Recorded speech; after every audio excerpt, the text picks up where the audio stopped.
Today's story's name is Little Brothers of the Air. The man of whom I am now going to tell you was famous not for his wealth or his power or his deeds in war, but for his great gentleness. He lived more than 700 years ago in a quaint little town of Italy. His name was Francis, and because of his goodness, all men now call him Saint Francis. Very kind and loving was Francis. Kind and loving not only to men but to all living things. He spoke of the birds as his little brothers of the air, and he could never bear to see them harmed.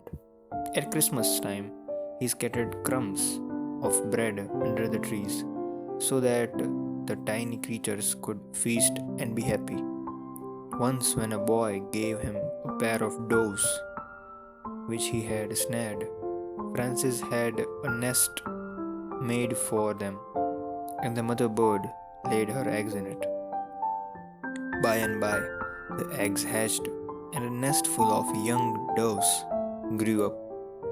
They were so tame that they sat on the shoulders of Francis and ate from his hand.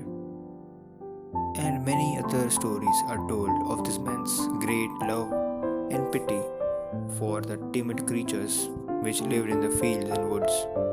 One day, as he was walking among the trees, the birds saw him and flew down to greet him. They sang their sweetest song to show how much they loved him. Then, when they saw that he was about to speak, they nestled softly in the grass and listened. "Oh, little birds," he said, "I love you. For you are my brothers and sisters of the air. Let me tell you something.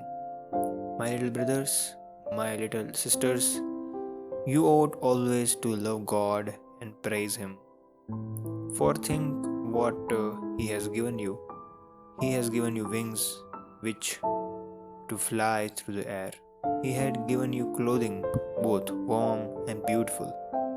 He has given you the air in which to move and have homes.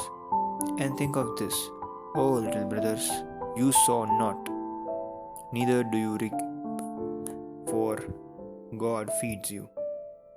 He gives you the rivers and the brooks from which to drink. He gives you the mountains and the valleys where you may rest. He gives you the trees in which to build your nests. You toil not, neither do you spin. Yet God takes care of you and your little ones. It must be then that He loves you, so do not ungrateful, but sing His praise and thank Him for His goodness towards you." Then the saint stopped speaking and looked around. All the birds sprang joyfully. They spread their wings and opened their mouths to show that they understood His words. And when He had blessed them, all began to sing, and the whole forest was filled with sweetness and joy because of their wonderful melodies. It's a truly inspirational tale and a great example of excellent moral values. Despite being written over 100 years ago, the story is still relevant today. If you are looking for some inspirational stories, consider subscribing. Thank you.